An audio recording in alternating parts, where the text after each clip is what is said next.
Hello, space friends. Are you ready for some good news? Some quantum news, some ray tracing news, some bounty hunting news, and even some upcoming ships. This is your monthly update on current development with Star Citizen. As always, I'll give you the most exciting highlights and let you know what features may be coming later this year. And if you want the chance to win a 400i, stick around until the end. Thank you for coming to my Tomato Talk.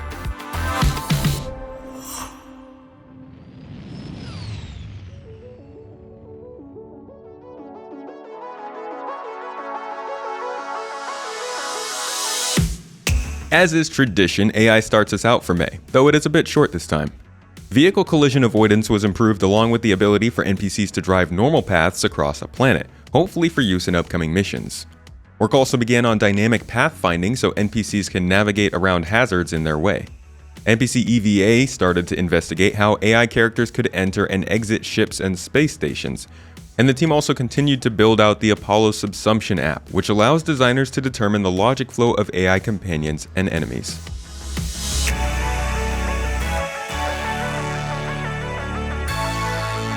In the art department, where we usually dive straight into ships, we have some movement on upcoming factions. The Dusters gang, due to play a large part in the Stanson system, is seeing work on 2 new outfits, much like the diversity we see from Ninetales. In ships, plenty of mystery. An as-yet-to-be-announced ship worked its way into the gray box stage, with both interior and exterior progressing, so it's got a little bit of size to it. A new ground vehicle variant progressed as well. I'll stick by my call for a Rock DS with a tractor beam, but I actually have no idea what this could be. The team also approached the end of their work on vehicle tractor beams for the Caterpillar, Cuddy Black, Nomad, and Hull C. Alongside these, a few other ships have tractor beams, but it seems these are just the art updates. The Crusader Spirit continued development with the C1, which also has a vehicle tractor beam, and is almost gray box complete, as well as the A1 undergoing its LOD 0 review, which is the highest level of detail for a ship to pass before starting the latter stages of development. Last month, the team also began preparing the Polaris for the white box stage. As the first of several major RSI capital ships, the Polaris will be important.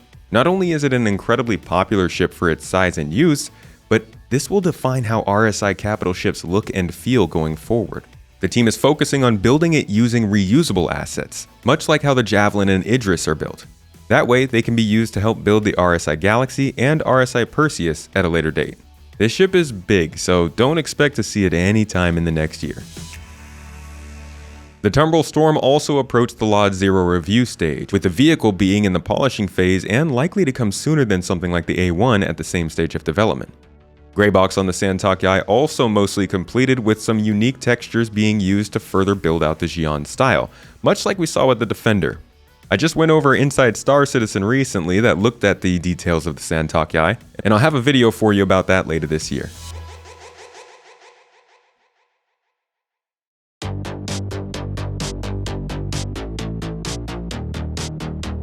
The Core Engine team worked on the Density Lifetime Manager to make sure it could specify where things may need to be more aggressively cleaned up.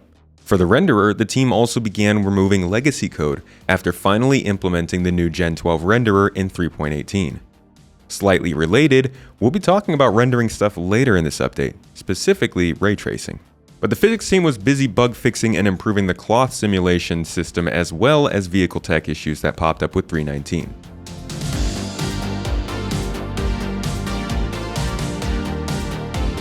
Features are where the good times roll. But before we dive in, a message from our sponsor. Hi, I'm Space Tomato, and we don't take sponsors on this channel. So I'm here to tell you about our Patreon, where I release exclusive videos every month, behind-the-scenes updates, and a referral code randomizer for those looking to get some referral rewards. If you'd like to help us continue making YouTube videos, podcasts, and streams, consider signing up below. Now, the features. Last month, the Arena Commander team was busy. Work began on serialized network variables that will make the game rules system compatible with server meshing. Initial work was completed on a new game difficulty setting for the PvE modes being updated in 3.20. This is also a function being prepared for implementation in Squadron 42. The engineering team also worked on increasing server FPS, decreasing actor delay buffer, and increasing packet rate to reduce desync in the Arena Commander game modes. Which is good because these game modes are looking like they could be a very popular option for players as long as they play smoothly. Alongside all the various changes going into this game mode to create a functional PvP and PvE private offering for players, they've been adding needed features like optional team balancing, KDA rankings, death cams, better competitive scoring, multi-crew support, a brand new front end, and more. I cover all this in a 30-minute deep dive on my second channel last week. This is looking like it could shape up to be a standalone game, possibly as a free-to-play Trojan horse for Star Citizen or a multiplayer component to Squadron 42. This is just speculation, but either way, AC updates aim to go a long way to make the wait for Star Citizen stability a bit easier. Work also progressed on many new racetracks and arenas for players to fight and race in, as well as a couple of persistent universe locations being added to the game modes as well. My personal favorites are Security Post Correa for FPS combat and Jericho Station for dogfighting. Both locations will give players unlimited time to train and become more acquainted with two of the more contested areas in the game. The weapons feature team last month worked on ammo repooling. Like in Escape from Tarkov, magazines will not automatically refill with bullets, and players will need to do so manually to minimize wasted space and wasted ammo. The team also explored radiation damage, something that showed up on recent Mobiglass previews. Radiation can be applied by a point emitter like a weapon or broken equipment, or ambient conditions like atmosphere. Irradiated water was also looked into for this. Special armor will need to be worn to avoid this damage type, and over time, all armor will decay in the presence of radiation. This is the kind of thing that could benefit a ship like the Terrapin, which has thicker, more purpose-built armor on the ship, and could make the ship much more valuable. In Montreal, the team worked on proof of concepts for waste bin recycling of in-game items, essentially allowing players or NPCs to pick trash up, throw it in a trash can, and for it to be despawned from the server. This would be a great and still immersive way to get rid of the clutter in the game. The missions team continued their work on the ship escort, data heist, and consignment retrieval missions we've been reading about, as well as yet another new salvage mission type. They also are working on another PvPvE event on the floating barges of Orison, in which players must force open and steal the items inside of shipping containers defended by Ninetales. Gosh, Crusader has a serious gang problem. The missions features team actively worked on moving old missions into the modular format we've been learning about. So the older missions, like the missing persons assignments, can use the new investigation modules we saw at CitizenCon last year. Work continued on Bounty Hunting V2 as well, which introduces the first use of virtual AI to the PU. We'll go over that more later in the video. This is going to require a lot of back and forth with the Systemic Services and Tools team led by Tony Z.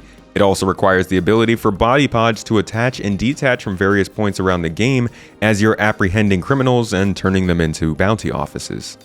Yeah, bounty hunting is going to become a much more involved profession.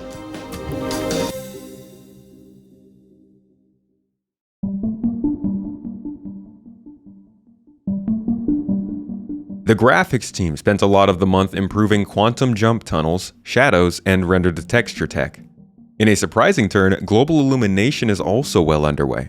After moving elsewhere for some work, the brain behind the space gas clouds in Star Citizen is back with CIG to implement global illumination into the game, which will greatly improve the look and introduce ray tracing.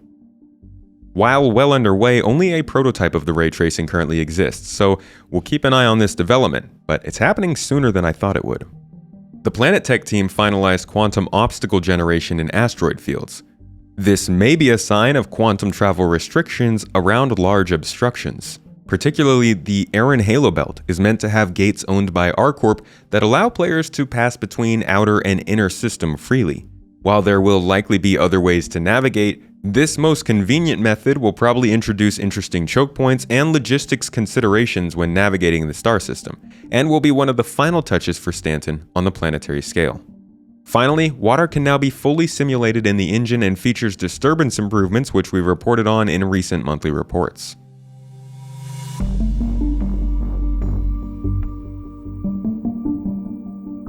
The in-game branding and lighting teams both focused heavily on Pyro, specifically on Ruined Station, the hero landing zone of the new star system.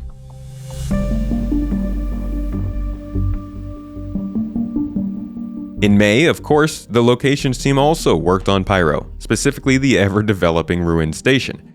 They also did some work on upcoming races though. The Sandbox team, generally more focused on the general world around us, further developed the planetary tech around Pyro, and supported the Montreal team on work bringing the new underground facilities to the game. Still no word on the timeline of these facilities, but it's clear that they're coming a lot faster than many believed when we saw them at CitizenCon last year. The Organics team worked on new aliens for the Pyro system, and continued to keep the planets up to date with the latest planet tech.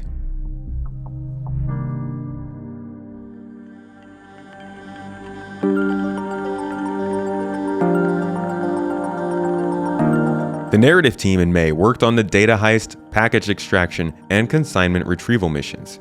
With the obvious overlap with the missions features team, it's become clear that Narrative is much more involved in the mission creation process for Star Citizen than previously. We should start to see the products of that partnership in 3.20 and then beyond. Narrative also worked on determining areas of influence and centers of power amongst the different factions of Pyro.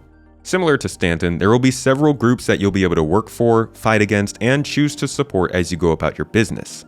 Dissimilar to Stanton, they're not governments, they're gangs.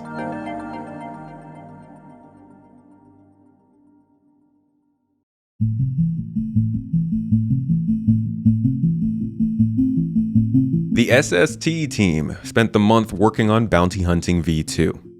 This will be one of the first professions that sees a true step into the next phase of development. What I mean by that is not only will the focus require players to track down, incapacitate, and physically deliver bounties to authorities for payment, but it's also going to include virtual AI. Virtual AI is a major component of the quantum economy simulation. It allows AI to function as a normal player would, triggering security systems, checking in with air traffic control, and landing at points of interest, all without needing to be rendered or function as a normal NPC. This lightweight ethereal simulation allows for a lot of apparently custom NPCs living their lives without using the processing power it would take to make a normal NPC do these things. When a player approaches that same area as a virtual AI, the NPC will then be physicalized like normal for interactions. This system will create the unique bounties that players will have to track down across the star system whenever this profession update is ready. And on that note, the team also worked on the quantum system itself, as well as the data-driven economy and aspects surrounding quanta, the data points that move about the universe simulating millions of citizens going about their day. And yes, those data points are called quanta.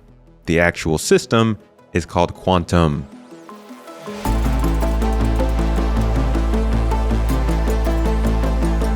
Of course, in line with the mission's features and SST team, UI artists are working on the bounty hunting interface for the game. The tech team continued working on the minimap and interior maps that will help bring a lot more detail and context to caves and landing zones. I'm really starting to feel like we may get an experience like what we saw from Prometheus for the caves. Fingers crossed. Hopefully these abilities to scan and map these locations can fold into transporting and selling valuable data about uncharted areas in the game. This would be a great addition to exploration and data running gameplay. With this monthly report, the trend of gameplay focus in 2023 continues. With salvage, mining, racing, and cargo hauling all seeing big upgrades this year confirmed, there's no knowing if the bounty hunting, engineering, or refining gameplay that we know are also being worked on will be seen this year. Regardless, progress on the quantum economy, vehicle tractor beams, new mapping systems, global illumination, modular missions, the Aaron Halo belt, and continued optimizations from the rendering and arena commander teams improving both the server and client-side FPS are all very good signs for the game. Development seems to have hit a pretty healthy pace this year with a lot of these teams, and with 2 solid but a little unstable updates behind us this year, I'll be interested to see how much of this progress will be noticeable in-game by year's end. If you're interested in following along with this and other space games, consider subscribing for new videos every week, and new streams almost every day. You can also check out my second channel, Space Tomato 2, for podcasts and more casual discussion-based content around Star Citizen and other space games. Of course, if you'd like to discuss any of this further or join me and my friends in-game, you can join our Discord server as well. And if you'd like to win a 400i exploration ship in the game, along with a copy of Star Citizen, the June giveaway is still going on. Every month offers a new chance to win something nice around here. All you have to do is enter in the link below. And if you can find that secret code I left somewhere in this video, that'll get you a couple extra entries towards the giveaway. Whatever you decide to do, thank you for watching this video. I hope you learned something new, and I'll catch you in the next one.